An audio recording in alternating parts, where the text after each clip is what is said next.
തരാൻ വേണ്ടി പോവാണ്. റെഡിയാണോ നിങ്ങൾ റെഡിയാണോ? ഞാൻ പറഞ്ഞേ, ട്രിക്ക് പറഞ്ഞേ. സിമ്പിളാണ്. ഈ കാര്യങ്ങൾ നിങ്ങളുടെ ജീവിതത്തിൽ നിങ്ങൾ പകർത്തി കഴിഞ്ഞാൽ ഉറപ്പായിട്ടും നിങ്ങൾക്ക് എന്തായാലും 50-50 വാങ്ങാൻ പറ്റും. റെഡിയല്ലേ? ഇന്ന് തംസപ്പ് കാണിച്ചേ. തംസപ്പ്.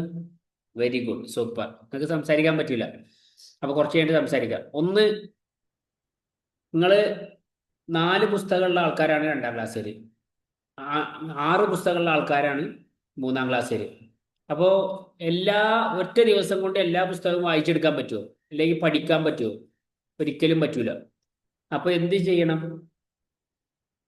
ഒരു ദിവസം നിങ്ങൾക്ക് മാക്സിമം പോയി കഴിഞ്ഞാൽ എത്ര പഠിക്കാൻ പറ്റുക എന്നുള്ളത് നിങ്ങൾ നോക്കുക. ചുരുങ്ങിയത് ഒരു 5 പാഠം അല്ലെങ്കിൽ 10 പാഠം കൂടുതൽ പോയി കഴിഞ്ഞാൽ ഒരു പുസ്തകം മുഴുവനായിട്ട് നിങ്ങൾക്ക് പഠിക്കാൻ പറ്റും. ഇപ്പൊ ക്രിസ്മസ് പരീക്ഷ ലീവ് ആയതുകൊണ്ട് നിങ്ങൾക്ക് അവസരമാണ്. ഇനി ഇതുപോലെ ഒരു അവസരം ഈ വർഷത്തിലോ അല്ലെങ്കിൽ സ്കൂൾ തുറന്നിട്ട് മറ്റൊരു സമയത്തോ കിട്ടൂല. മനസ്സിലാവണ്ട? അപ്പൊ ഇത് നിങ്ങൾക്ക് നല്ലൊരു അവസരമാണ്. ഈ ക്രിസ്മസ് അവധി നല്ല രീതിയിൽ ഉപയോഗപ്പെടുത്തി കഴിഞ്ഞാൽ ഇപ്പൊ തന്നെ നിങ്ങൾക്ക് എന്ത് ചെയ്യുക? അത് മുഴുവനായിട്ട് പഠിച്ചു വെക്കുക. പഠിക്കുന്നതോട് കൂടെ തന്നെ ചെറിയ ചെറിയ നോട്ടുകളായിട്ട്, ചെറിയ ചെറിയ നോട്ടായിട്ട് പറ്റുമെങ്കിൽ മലയാളത്തിൽ എഴുതി വെക്കുക. നിങ്ങൾക്ക് മനസ്സിലാവുന്ന രീതിയിൽ ചെറിയ കോപ്പി പോലെ ഉണ്ടാക്കുക. അത് മദ്രസയിലേക്ക് പരീക്ഷയ്ക്ക് കൊണ്ടുപോകുന്ന സമയത്ത് കോപ്പി അടിക്കാനല്ല, മറിച്ച് നിങ്ങൾക്ക് കാണുന്ന സമയത്ത് എന്ത് ചെയ്യണം?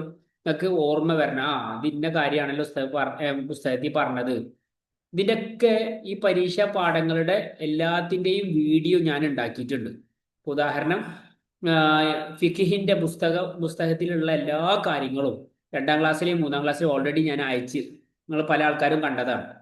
ഇനി ഇതുപോലത്തെ നിങ്ങളെ ഏതൊക്കെ പുസ്തകങ്ങളുണ്ടോ, 3ാം ക്ലാസ്സിലെ 6 പുസ്തകവും 2ാം ക്ലാസ്സിലെ 2 പുസ്തകവും ഓൾറെഡി ഞാൻ അതിൻ്റെ വീഡിയോ റെക്കോർഡ് ചെയ്തിട്ടുണ്ട്. അപ്പൊ നിങ്ങൾക്ക് അതിൽ തന്നെ ചോദ്യവും ഉത്തരവും ആ പാഠത്തെ കുറിച്ചിട്ടുള്ള എല്ലാ കാര്യങ്ങളും അതിൽ പറയുന്നുണ്ട്. നിങ്ങൾ അത് കറക്റ്റായിട്ട് കേട്ടാൽ മതി. കേട്ട് വീണ്ടും വീണ്ടും വീണ്ടും വീണ്ടും കേൾക്കുന്ന സമയത്ത് ഓൾറെഡി നിങ്ങളുടെ തലയിലേക്ക് അത് കയറും. ഓക്കെ, അങ്ങനെയെങ്കിൽ നിങ്ങൾക്ക് പഠിക്കാൻ വേണ്ടിയിട്ട് വേറൊരു സമയം മാറ്റി വെക്കേണ്ട ആവശ്യമില്ല. നിങ്ങളിത് ഇങ്ങനെ കേട്ടുകൊണ്ടിരുന്നാൽ മതി. നിങ്ങൾക്ക് എപ്പോഴാണ് ഒഴിവ് കിട്ടുക, ഉമ്മാനോട് ഉപ്പാനോട് മൊബൈൽ ഓണാക്കി തരാൻ പറയാം, ഈ വീഡിയോ നേരെ ഓണാക്കി വെക്കുക. നിങ്ങൾ പഠിക്കുന്ന സമയത്ത് അപ്പുറത്തും ഇപ്പുറത്തൊക്കെ കുട്ടികൾ കളിക്കുന്ന സമയത്ത് നിങ്ങൾ പഠിക്കാൻ നിന്ന് കഴിഞ്ഞാൽ നിങ്ങൾക്ക് പഠിക്കാൻ കഴിയില്ല. നമ്മളെ കൂട്ടത്തിലുള്ള തന്നെ ഒരു കുട്ടിയാണ് ഫിന. പിന്നെ കഴിഞ്ഞ ദിവസം പറഞ്ഞത് ഓൾക്ക് ആൾക്കാരൊക്കെ ഇരിക്കുന്ന സമയത്ത് പഠിക്കാൻ പറ്റൂല, നല്ല ബുദ്ധിമുട്ട് ഓൾക്ക് ഉണ്ടാവുന്നുണ്ട്. അപ്പോൾ ഓൾ എന്താ ചെയ്തത് വെച്ചാൽ വീട്ടിലെ ഒരു റൂമിൽ വാതിലിൻ്റെ അടച്ചിട്ട് ഒറ്റയ്ക്ക് ഇരുന്നിട്ടാണ് പഠിച്ചു. നിങ്ങൾ കഴിഞ്ഞ ദിവസം നമ്മൾ ചോദ്യോത്തരം ചോദിച്ച സമയത്ത് ഏറ്റവും കൂടുതൽ പെർഫോം ചെയ്തത് ആരാ? ഫിനല്ലേ? എങ്ങനെ പറ്റി ഓൾക്ക്? അവള് ഇതുപോലെ പഠിക്കാൻ വേണ്ടിയിട്ട് തയ്യാറായി ഒരു റൂമിൽ ഇരുന്നിട്ടാണ് പഠിച്ചത്. അതുകൊണ്ടല്ലേ സമ്മാനം വാങ്ങിയത്. നിങ്ങൾക്ക് സംശയങ്ങൾ എന്തെങ്കിലും ഉണ്ടാവുന്ന സമയത്ത് എനിക്ക് മെസ്സേജ് അയക്കുക. നിങ്ങളമ്മമാരോട് ചോദിക്കുക, അപ്പാരോട് ചോദിക്കുക, ആരോട് ചോദിച്ചിട്ടാണെങ്കിൽ നിങ്ങൾക്ക് എന്ത് ചെയ്യുക? അതിന്റെ ഉത്തരം കണ്ടെത്താം. ഓക്കെ, എന്തെങ്കിലും ഞാൻ വിചാരിക്കുന്നു നിങ്ങൾക്ക് സംശയങ്ങൾ ഉണ്ടാവില്ല. കാരണം എല്ലാ സംശയങ്ങളുടെ ഉത്തരം ഞാൻ എന്ത് ചെയ്തിട്ടുണ്ട്? ആ യൂട്യൂബ് വീഡിയോയിൽ അയച്ചിട്ടുണ്ട്. പിന്നെ നിങ്ങൾ ഒരു ദിവസം ഒരു പുസ്തകം മാക്സിമം കംപ്ലീറ്റ് ചെയ്യാൻ വേണ്ടി നോക്കുക. അങ്ങനെയെങ്കിൽ പിന്നെ നിങ്ങൾക്ക് എന്ത് ചെയ്താൽ മതി? ഞാൻ അയച്ചു തന്ന ആ വീഡിയോ ഉണ്ടല്ലോ, അത് മാത്രം നിങ്ങൾക്ക് കണ്ടാൽ മതി. വേറെ ഒന്നും നോക്കേണ്ട ആവശ്യമില്ല. ഏ മനസ്സിലാവുണ്ടോ? പരീക്ഷ എന്നുള്ളത് ഇത്ര വലിയ ടെൻഷനുള്ള കാര്യമില്ല. നിങ്ങൾ എന്തായാലും ജയിക്കും. പക്ഷെ നല്ല മാർക്ക് വാങ്ങണം. ഇനി 2ാം ക്ലാസ്സിൽ തന്നെ വീണ്ടും ഇരിക്കാനോ അല്ലെങ്കിൽ 3ാം ക്ലാസ്സിൽ തന്നെ വീണ്ടും ഇരിക്കാനോ നിങ്ങൾ ആവരുത്. അടുത്ത ക്ലാസ്സിലേക്ക് നിങ്ങൾക്ക് കയറാൻ പറ്റണം. അതും നല്ല മാർക്കോട് കൂടിയിട്ട് നിങ്ങൾ കയറാൻ പറ്റണം. കാരണം നിങ്ങൾ സ്പെഷ്യൽ കുട്ടികളാണ്. നിങ്ങൾക്ക് നല്ല മാർക്ക് ഉണ്ടാക്കുക എന്നുള്ളത് എൻ്റെ ബാധ്യതയാണ്. അപ്പൊ നിങ്ങൾ എൻ്റെ കൂടെ ഉണ്ടാവണം. ആ കൂടെ ഉണ്ടാവൂലേ? ഉണ്ടാവില്ലേ? ഒന്ന് തംസപ്പ് കാണിച്ചേ. വെരി ഗുഡ്, സൂപ്പർ, അടിപൊളി. ഓക്കെ, ഇനി ഇമ്മാര് ശ്രദ്ധിക്കേണ്ട ഒരു കാര്യം, ഇപ്പൊ കുട്ടികളുടെ കാര്യങ്ങൾ ഞാൻ പറഞ്ഞു. നിങ്ങൾ പഠിക്കാൻ വേണ്ടി ഒരു നല്ല സ്ഥലത്ത് ഇരിക്കുക. രണ്ടാമത്തേത്, പഠിക്കുന്ന സമയത്ത് അപ്പുറം ശബ്ദം ഇല്ലാതിരിക്കാൻ വേണ്ടിയിട്ട് ശ്രമിക്കുക. അങ്ങനെയെങ്കിൽ നിങ്ങൾക്ക് നല്ല രീതിയിൽ പഠിക്കാൻ വേണ്ടി പറ്റും. പിന്നെ നിങ്ങൾ ചെറിയ ചെറിയ നോട്ടാക്കിയിട്ട് വെക്കുക, എഴുതി വെക്കുക. അങ്ങനെ ചെറുതായിട്ട് മലയാളത്തിൽ തന്നെ എഴുതി വെച്ചോളി. എന്നിട്ട് പിന്നെ എന്ത് ചെയ്തോളി? പിന്നെ അത് കാണുന്ന സമയത്ത് നിങ്ങൾക്ക് മനസ്സിലേക്ക് വരും. പിന്നെ നിങ്ങൾ ചെയ്യേണ്ട ഒരു കാര്യം എന്താ വെച്ചാൽ ഓരോ പാഠങ്ങൾ വായിച്ചു കഴിഞ്ഞാലും പഠിച്ചു കഴിഞ്ഞാലും നേരെ വീഡിയോ ഓൺ ആക്കുക. ഇതുപോലുള്ള വീഡിയോ ഓൺ ആക്കുക.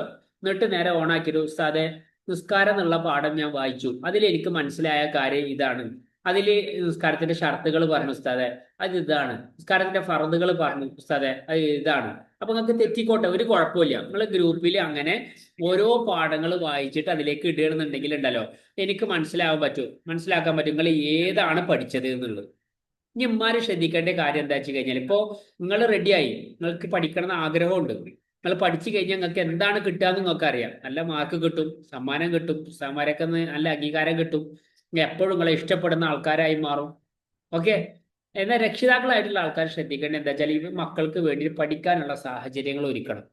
അവർക്ക് നല്ലൊരു അറ്റ്മോസ്ഫിയർ ഉണ്ടാക്കി കൊടുക്കും. കുട്ടികൾ പറയില്ല പഠിക്കണം എന്ന് പറയും. നിങ്ങൾ പഠിക്കാൻ വേണ്ടിയിട്ട് അവർക്ക് എന്ത് ചെയ്യണം, നല്ല അനുകൂലമായ സാഹചര്യങ്ങൾ ഒച്ചപ്പാടിൽ നിന്നൊക്കെ അവരെ സേഫ് ആക്കിയിട്ട് അവർക്ക് വേണ്ടിയിട്ട് ഒരു പഠന മുറിയോ ഇതൊക്കെ സെറ്റാക്കി കൊടുക്കുക. കാരണം അടുത്ത മാസം നമ്മളെ പരീക്ഷയാണ്. ഓക്കെ. അവർക്ക് താല്പര്യം കുറയുന്ന സമയത്ത് താല്പര്യം കൂട്ടാൻ വേണ്ടിയിട്ട് നിങ്ങൾ അവരെ പ്രോത്സാഹിപ്പിക്കുക. അവർ ചെറിയ ചെറിയ പ്രോത്സാഹനങ്ങൾ മദ്രസയിൽ നിന്ന് കിട്ടുമ്പോഴോ ഉസ്താദ്മാരേക്ക് നിന്ന് കിട്ടുമ്പോഴോ അല്ലെങ്കിൽ നിങ്ങൾ തന്നെ അവരെ അപ്രിഷിയേറ്റ് ചെയ്യാൻ വേണ്ടിയിട്ട് മുന്നോട്ട് വരിക. കുട്ടികളായിട്ട് തുറന്ന് സംസാരിക്കുക. നിങ്ങളും ചെറിയ രീതിയിൽ പഴയ പഠിച്ച കാര്യങ്ങളൊക്കെ ഓർമ്മിക്കാൻ നല്ല സഹായങ്ങൾ. ഞാൻ എൻ്റെ ഒരു ഉദാഹരണം പറയട്ടെ. ഇത്ര കാലമായിട്ട് ഞാൻ പഠിച്ചത് വളാഞ്ചേരി മർക്കസിൽ വാഫി എന്ന് പറഞ്ഞ കോഴ്സാണ്. ഇത് കഴിഞ്ഞതിന് ശേഷം ഞാൻ ബിസിനസ്സിലേക്കാണ് പോയത്. കഴിഞ്ഞ 10 വർഷമായിട്ട് ബിസിനസ് ഫീൽഡിലാണ്. ഇതിപ്പോൾ മദ്രസയോ പള്ളിയോ ആയിട്ട് വലിയ ബന്ധമൊന്നുമില്ല, അല്ലെങ്കിൽ ജോലിയായിട്ടുണ്ടായില്ല. അപ്പോൾ എനിക്ക് വലിയ ഗ്യാപ്പ് വന്നില്ലേ. ഈ ഗ്യാപ്പ് ഞാൻ നികത്താൻ വേണ്ടിയിട്ട് ഇപ്പം മദ്രസയിൽ വന്നിട്ട് പഠിപ്പിക്കുന്ന സമയത്ത് എനിക്ക് പറ്റുന്നുണ്ട് ആ പഴയ ഓർമ്മകൾ, ആ പഴയ അറിവുകൾ ഒക്കെ പോളിഷ് ചെയ്തിട്ട് നല്ല രീതിയിൽ ഓർമ്മിക്കാൻ പറ്റുന്നുണ്ട്. ഇതേപോലെ രക്ഷിതാക്കളായിട്ടുള്ള ആൾക്കാർ നിങ്ങൾ ചുരുങ്ങിയത് ഒരു 5ാം ക്ലാസ് വരെ 6ാം ക്ലാസ് വരെ ഒക്കെ പഠിച്ച ആൾക്കാരായിരിക്കും. അപ്പൊ നിങ്ങൾക്ക് ആ പഠിച്ച കാര്യങ്ങൾ ഓർമ്മിക്കാനും നല്ല സഹായം കിട്ടുന്നത്. ഓക്കെ. കുട്ടികളെ എപ്പോഴും നല്ല രീതിയിൽ നിങ്ങൾ ബഹുമാനിക്കുക, അവരെ നിങ്ങൾ സ്നേഹിക്കുക, അവരെ എന്താ പറയാ അവരെ പ്രോത്സാഹിപ്പിക്കുക, പിന്തുണ കൊടുക്കുക. ഓക്കെ. അങ്ങനെയെങ്കിൽ അവർ നല്ല രീതിയിൽ പഠിക്കും. കാരണം എൻ്റെ ഒരു അനുഭവമാണ്. അടിച്ചിട്ടല്ല കുറെ മക്കളെ നമ്മളെ നന്നാക്കേണ്ടത്, മറിച്ച് അടിക്കണം ആവശ്യം വരുന്ന സമയത്ത് അടിക്കണം. അതേപോലെ തന്നെ അവരെ നല്ല രീതിയിൽ അപ്രിഷിയേറ്റ് ചെയ്യാനും ചെറിയ ചെറിയ നിങ്ങളെ വീട്ടിൽ കൊടുക്കുന്ന ചെറിയ അവർ ഒരു പുസ്തകം പഠിച്ച് 2 പുസ്തകം പഠിച്ച് നല്ല മാർക്ക് വാങ്ങിയിട്ടൊക്കെ വന്നു കഴിഞ്ഞാൽ ചെറിയ സമ്മാനങ്ങളൊക്കെ അവർക്ക് വേണ്ടി കൊടുക്കുക. അപ്പോൾ അവരും കൂടുതൽ പഠിക്കാൻ വേണ്ടിയിട്ട് തയ്യാറാവും. അപ്പോൾ അവർക്ക് ആത്മവിശ്വാസം കൂടും. ഉറപ്പായിട്ടും നല്ല മാർക്ക് കിട്ടുന്ന മക്കളായിട്ട് നമ്മളെ കുട്ടികൾ മാറും എന്നുള്ളത് ഒരു സംശയവുമില്ല. അപ്പൊ ഇതാണ് ചുരുങ്ങിയ വാക്കിൽ എനിക്ക് പറയാനുള്ളത്. ഇനി നിങ്ങൾ ഓരോരുത്തരുടെയും സംശയം ഉണ്ടെങ്കിൽ ഞങ്ങൾക്ക് ചോദിക്കുക.